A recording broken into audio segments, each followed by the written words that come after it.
It was a couple of days before the Passover, the Feast of Unleavened Bread, and the religious authorities had gathered together in Jerusalem, seeking a final solution to their Jesus problem. Things had simply gotten out of hand. It was time. They decided they couldn't do it during the festival. It was too dangerous. That could incite a riot. And so they sought a more stealthy way.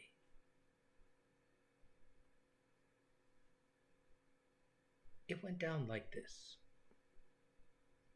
While Jesus was hanging out in the suburbs of Jerusalem at Bethany, at the house of Simon the leper, during dinner, a woman came in with a jar of costly perfume, probably worth a year's wages, that, and poured it over his head. Well, this caused quite a stir at dinner, you can imagine, and especially among those who thought this whole act was quite extravagant, quite uncalled for, quite wasteful, in fact. Couldn't that perfume have been sold and the money given to the poor or some other appropriate use? But Jesus says, enough. What she has done is a beautiful thing. She's anointed my body for burial beforehand. You will always have the poor with you. You can do good things for them anytime you want. But you will not always have me. What she has done here will be remembered for generations yet to come. Well, it was after this episode that Judas, one of the 12, had had enough. He was disillusioned. This was not the Messiah he had hoped for. And so he went to the chief priests and offered his services to betray Jesus into their hands. And they paid him quite handsomely. Now the disciples came to Jesus and asked where he wanted them to make preparations for celebrating the Passover meal. And Jesus says, listen carefully. Go into town, and there you will find a man carrying a water jar. Give him the secret sign. The master has need of a room to celebrate. And he will take you to a room. Follow him. And they go and do as Jesus had told them. And lo and behold, there was the man, and he took them and showed them an upper room. And it was there they made preparations for the Passover meal. And during dinner, Jesus announced that one of them would betray him. They began to shout, not I, not I, one after another. Certainly, it can't be one of us. Who would betray you? Jesus says, it is indeed one of you, so close to me that they could be dipping their bread in my bowl. And it all goes down as it's supposed to. But woe to the one who betrays. It would be better for that man never to have been born.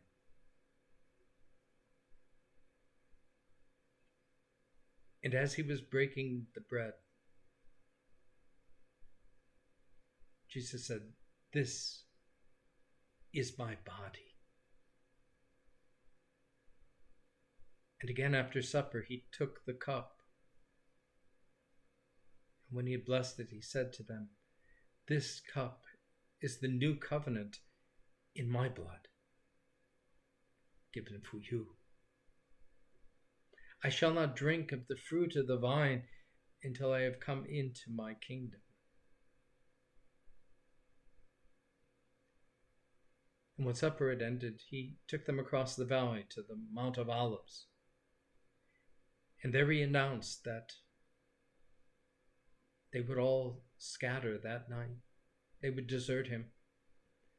And once again, they all denied that that would happen. Peter said, even if I was to die, I would not deny you. I would not leave you. Oh, Peter, before the cock crows twice, you will deny me this very night 3 times. For as it is written, they will strike the shepherd and the sheep will scatter.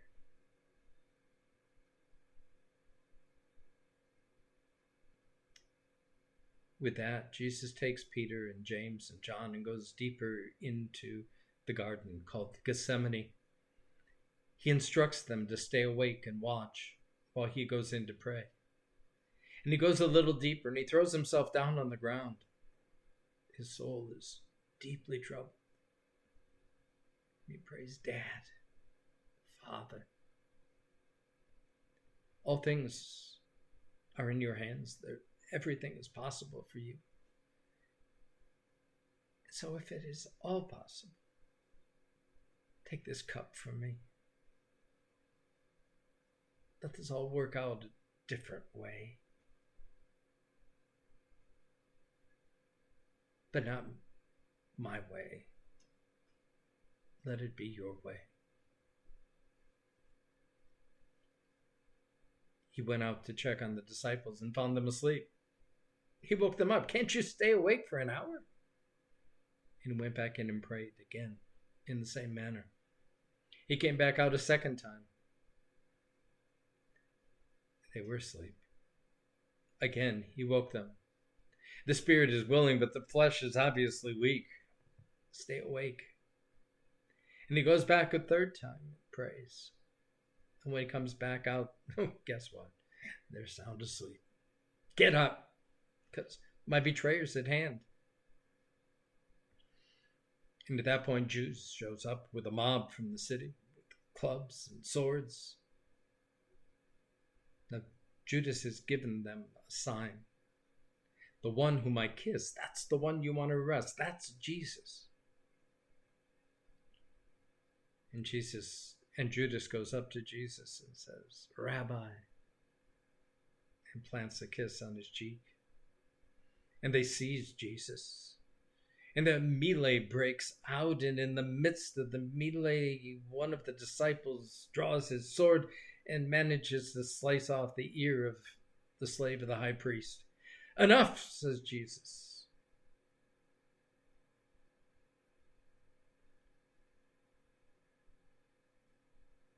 You come out after me as though I was some kind of a dangerous criminal with swords and clubs, and yet day after day I was teaching in the temple and you didn't come near me.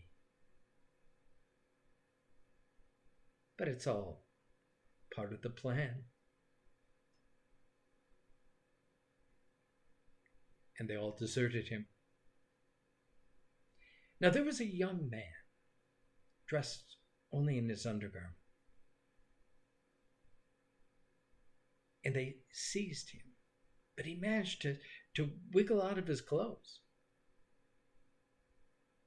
And he ran off into the darkness naked.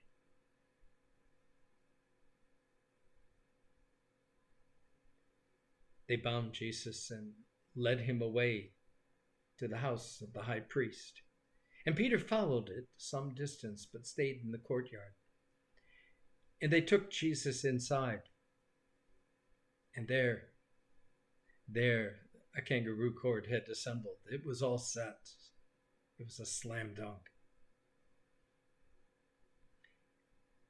They brought testimony, but the testimony couldn't agree with each other. They even bribed witnesses to say, he said, we heard him, I will blow up the temple, and in 3 days I'll rebuild it. But even their testimony was conflicted. And so the high priest said to Jesus, "Are you the Messiah, the Son of the Blessed One?" And Jesus said, "I am. And you will see me coming on the clouds with the angels." Well, at that, the high priest had had enough. He tore his robe and said, "What more do we need? He's condemned himself. He deserves to die."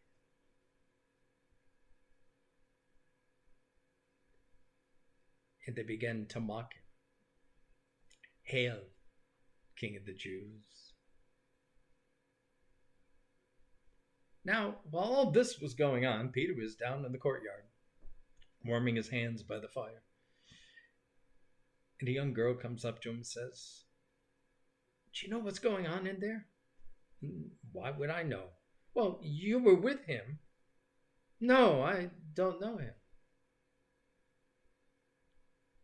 A little while later, his servant girl comes by and says, "You were one of his followers. I think I saw you with him."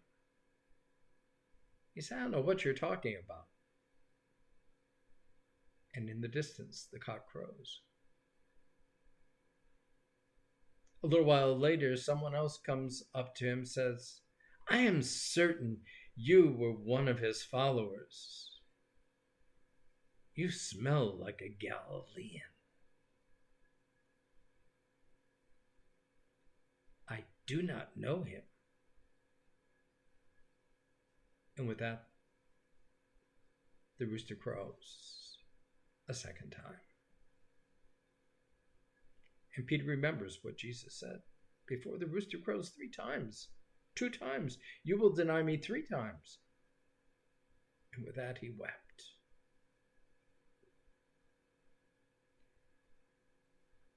Now, in the early morning, once the offices had opened up, the chief priests and everybody gathered once again. And after some consultation, they bound Jesus and led him off to Pilate, the Roman governor of the territory. And Pilate questioned Jesus. "Are you the king of the Jews?" Jesus said, "You say that I am."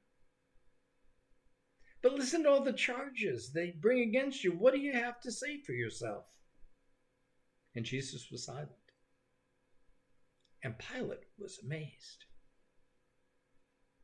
Now, it was Pilate's tradition during the festival to offer amnesty to a prisoner, anyone whom the crowd wished. Now, it so happened that he had a notorious terrorist, Barabbas by name. He'd been caught in the riot at the Capitol.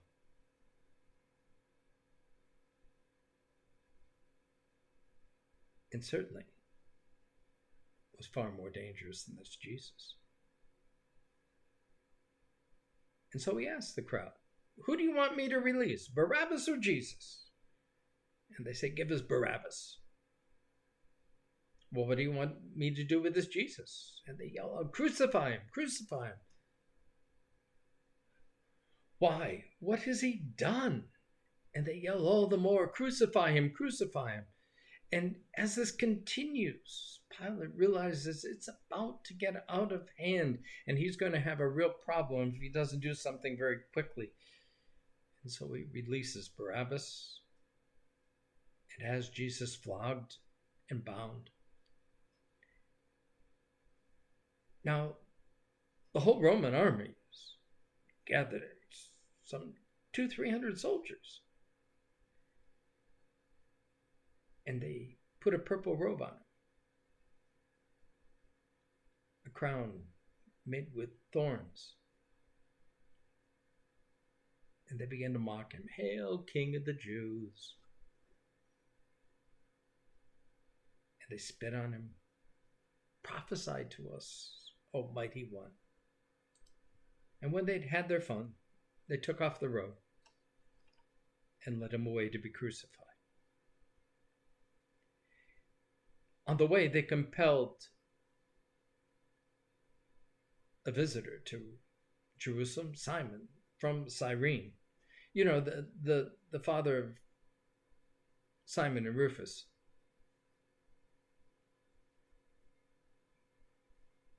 To carry the cross.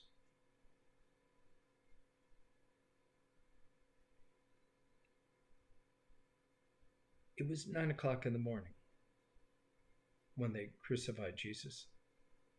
There on the place called Skull Hill, Golgotha. And they crucified two others with him, one on his right and one on his left. And the people mocked him. You who would destroy the temple and build it in 3 days, certainly you can get yourself out of this mess. You, O Messiah, King of the Jews, come on down. Get yourself off that cross. You can do it, certainly.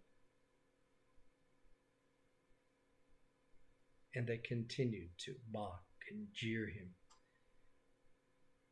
And the soldiers divided up his property and cast lots to see who would get what.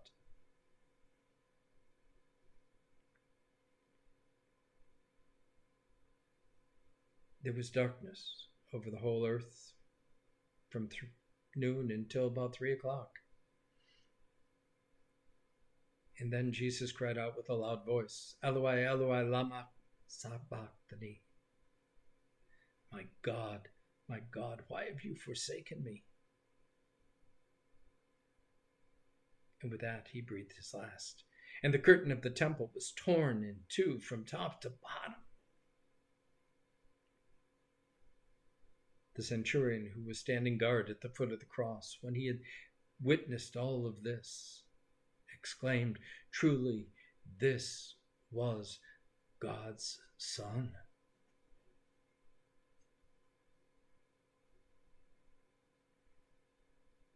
Now Mary Magdalene and Mary, the mother of Joses and James and Salome, and other women who had followed Jesus in Galilee and taken care of his needs, they all witnessed these things.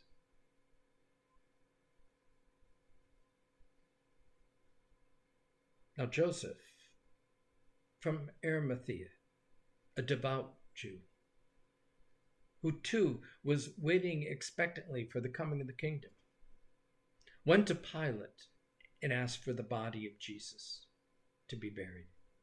Now Pilate was really surprised that Jesus was already dead.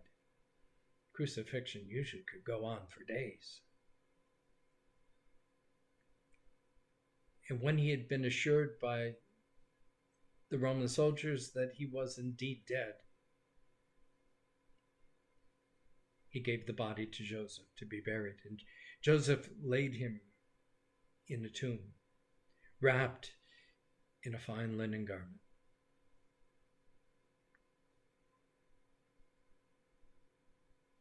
Now Mary and Mary, the mother of Joses, they saw where he had been buried.